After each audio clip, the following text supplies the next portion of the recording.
Hi everyone, welcome to my channel.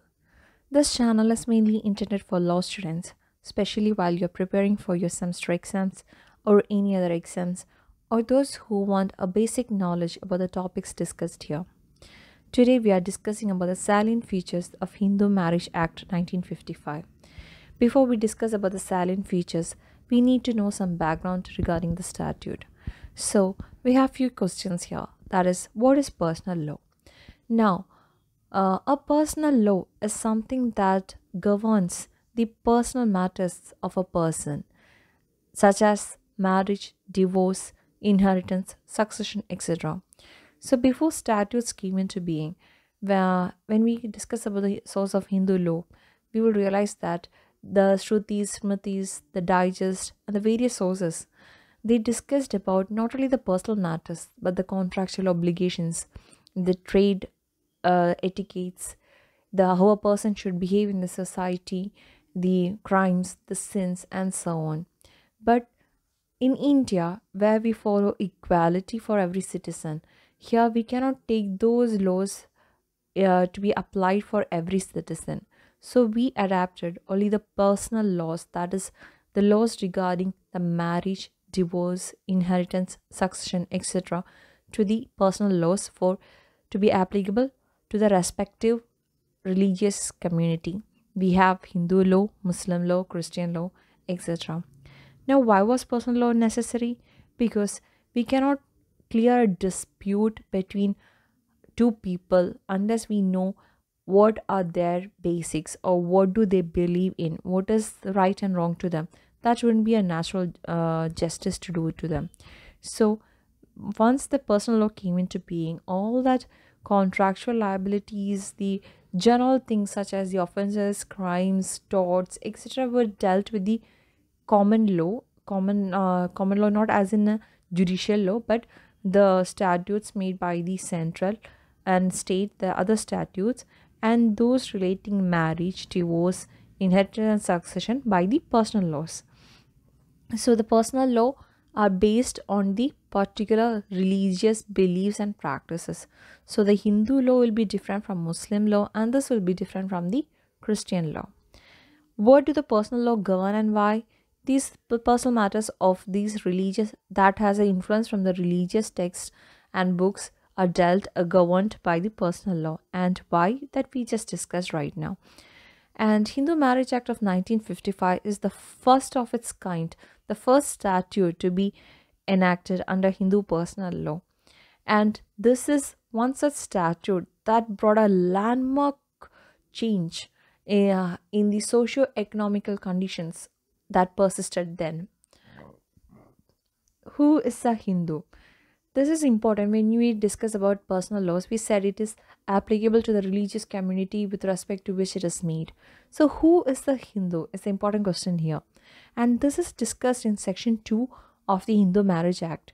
So it's not just Hindus who are governed by Hindu personal law, it is the Sikh, the Jain, the Buddhist, etc. And it need not be that both the parents be a Hindu or he is a Hindu by birth. He can be a Hindu by conversion too.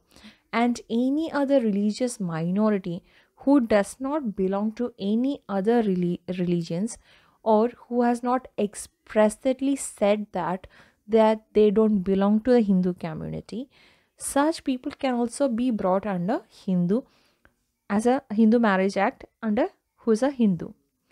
Now, before we understand the significance that Hindu Marriage Act 1955 brought forth, we need to understand what was the socio-economic condition or status that existed at that time.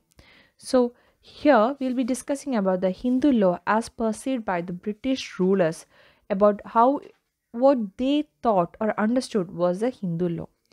The first one was marriage was a holy sanskar. It could not be solemnized in one of it could be solemnized in one of the 8 forms of ancient Hindu forms of marriage. So it was considered about the sanskar tradition. Okay, and what are these 8 forms of ancient Hindu forms of marriage? In these 8 forms, there are approved forms and unapproved forms. So the approved forms will be Brahma, Deva, Asha, Prajapatya, and the unapproved forms will be Gandharva, Asura, Rakshasa, and Paishajika. What are the difference between these will be discussed in a later video. Basically, the basic difference is the approved forms were more civilized and the unapproved forms were uncivilized. The approved forms were like either the marriage takes place with the dowry of being a cow or bull, that will be like Prajapatya, then Deva. If the bride is being married to a priest, then the Brahma. If the bride is being married for the high excellence or like a knowledgeable person as the groom, and so on. In the unapproved forms, we have where the bride is kidnapped by the groom and then he marries her, or the bride is seduced in her sleep or being unconscious, and that is considered and this is considered as a form of marriage. And we have such things. The Rakshasa form is like where we will be discussed, like where Ravana tried to kidnap, not tried, Ravana kidnapped Sita. So that will be like a form of marriage. He kidnaps and then marries the bride. So these are the approved and unapproved forms and the eight forms of ancient Hindu forms of marriage. Now, the second one, the solemnization would be according to Shastric or customary rites. So, according to Hindu law, we have Kanyada and we have the exchange of garlands and we have many Shastric and customary rites that needs to be completed to form a marriage. That one. And then the third one could marry at any age as there was no lower age of marriage. Regarding this, when we check towards the ancient times, we have Bal Vivah. Even at the moment, like at the present times, there are some communities uh, which do practice Bal Vivah, though it's against the law. So there are cases where even a 6-month old baby was married. Now, interreligious or intercaste marriage were prohibited, but intercaste marriage could be sanctioned by custom. Marrying one's Gotra or Parvara was not allowed except among Shudras. So, what is a Gotra? A Gotra refers to the lineage of a person, and Parvara is a family line. Now, when we discuss about Shudras, in ancient times, the Hindus were classified into four classes. The Brahmins being the topmost class, then the Kshatriyas, then the Vaishyas, and then the Shudras. The Shudras was the lowest class or the lowest caste. Only they could marry in one's own Gotra or Parvara. Now, husband and wife should live together, and wife should submit to all the demands of the husband. In return, husband will maintain the wife. This was the practice. Here, the wife was considered as the property of the husband, and as an individual, the wife had minimal rights. Now, the same is seen in the next 2 points, that is, marriage was sacramental and cannot be nullified. Divorce was not recognized. So, no matter what the reason of the marriage was, whether it was by consent or it was a religious duty, no matter what, it was sacramental and it cannot be nullified. And the wife, didn't have an option to get a divorce. Meanwhile, the husband could remarry if he wanted to remarry again, but the wife was the sole property of the husband. That was the scenario back then. And then death did not dissolve the marriage. Thus, even a widow could not remarry.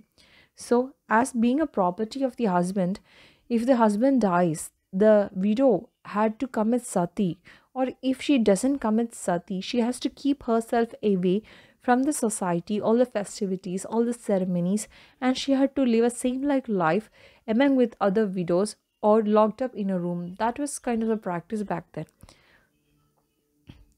And then in this socio-economic condition came the Hindu Marriage Act of 1955. This is very important as it brought about a huge change in the socio-economic condition, especially that of women. So let's see what changes was brought forth, and these are the salient features of this act.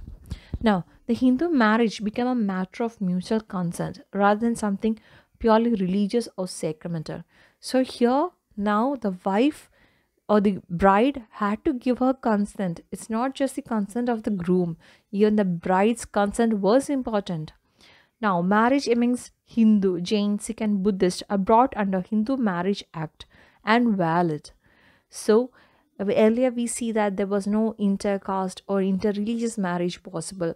But when Hindu Marriage Act came into being, the Hindus, Sikhs, Buddhists, Jain all come under Hindu Marriage Act. And the marriage between a Hindu and a Jain, a Hindu and a Sikh, and a Hindu and a Buddhist, or a Jain and a Sikh, everything will be governed under Hindu Marriage Act and it will be held valid. Now, prohibited degrees of relationship and Sapinda relationship for marriage was altered. Some of the prohibited degrees were like liberated or taken away, and some of them were added by Hindu Marriage Act. And this was the first time by this act monogamy was brought to Hinduism. We can see in many case laws before 1955 where we discuss about the legal rights of multiple wives and so on. And when we read the Bear Act in different provisions, it mentions about the before and after of 1955. That is mainly because from Hindu Marriage Act's enactment in 1955, monogamy became a compulsory mandatory in Hinduism. Before then, bigamy was possible. And right now we have punishment for bigamy that is given in Hindu Marriage Act. So this punishment is not applicable to those who got married before 1955. Only after the commencement of the statute, this law is valid. Now, restriction on intercaste marriages were eliminated. Ancient forms of marriage were not valid now.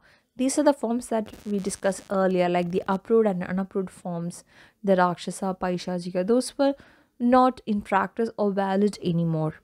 The only form of marriage valid was that which was recognized by the community of parties to the marriage. The parties to the marriage will be the bride and the groom. Now, the act also prescribed minimum age of marriage. So, with this act, the bride had to be minimum of 18 years of age and the groom minimum 21 years of age. Before the act, this was not a mandatory. The bride can be of any age, the groom can be of any age. There have been instances where a kid of 1 year or 2 year marrying a groom of 12 years. So from the commencement of Hindu Marriage Act, this was not possible, and if such an instance takes place, it was against law and punishable. Then conditions for marriage was laid down. That is discussed in Section 5 of Hindu Marriage Act. It laid down some conditions such as the consent, the age, and so on. No ceremony is prescribed under the Act. Marriage can be solemnized according to the ceremonies of any one of the parties to the marriage. So before we see that according to the community, even inside Hindus, there is different community and each have a different ceremony. So like if a Brahmins have a different set of rituals or ceremonies for marriage, the Kshatriyas had different, the Vaishyas had different, the Shudras had different. But by the commencement of this Hindu Marriage Act, the particular ceremony was not important. The marriage can be solemnized by either party's ceremony. If they want to follow the groom's kind, if the groom is of a Brahmin and they want to do Brahmin ceremonies, that is possible.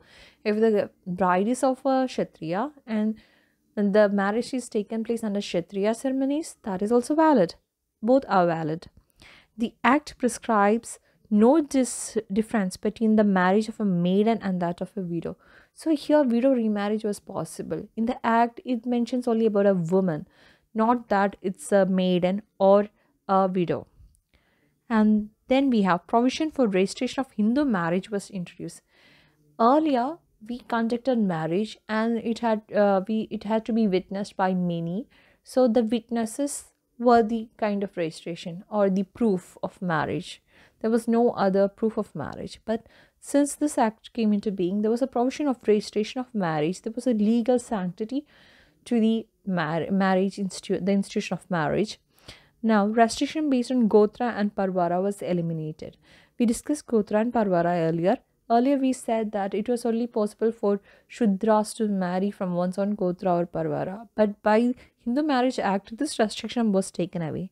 Now, provision for judicial separation was introduced, provided that there should have been a reasonable cause or a justifiable reason behind it. Now, after valid divorce, either party could remarry. So it was not just the widows and the maiden who could marry. It was also those who got divorced. A divorce doesn't restrict them or disqualify them from getting married again. They could remarry. Provisions for conjugal rights were introduced. Provision for maintenance pendentility, that is, even while the person has filed, while the husband or wife has filed for a divorce and the litigation is pending, even while the litigation is pending, the maintenance can be applied for, and if the court agrees, accepts, decrees it, then we'll get the maintenance. Now, the provision for legitimacy of children was introduced. That is, we have void and voidable marriage. So, what happens to children born out of void and voidable marriage? Even they are legitimate. That was brought forth by this act. Now, provision for permanent alimony was discussed, and custody, maintenance, and education of minor children, pendente lite, that is, while the litigation is pending, was also introduced here.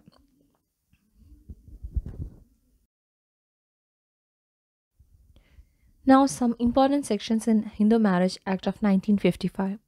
So, these are some of the important sections that we should be sure that we have gone through before we go for our exams. Now, section 2, it mentions about the applicability of the act, that who is a Hindu, who all will be considered as a Hindu, who all does the Hindu law govern or Hindu Marriage Act apply to. Now, section 5 lays down the conditions for marriage. Section 7 discuss about the ceremonies. Section 8 discuss about registration of marriage. Section 9 restitution of conjugal rights. Section 10 judicial separation. Section 11 void marriage. Section 12 voidable marriage. Section 13 divorce. Section 13A alternate relief in divorce proceeding. Section 13B divorce by mutual consent. Section 15 remarriage of divorced persons. Section 16 legitimacy of children.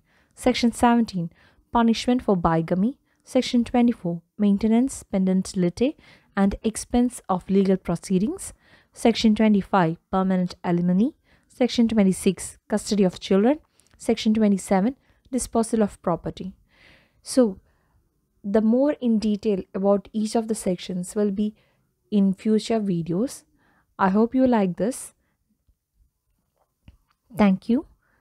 As I said earlier, this channel is mainly intended to help the law students who are preparing for their exams or create a basic understanding in this topic.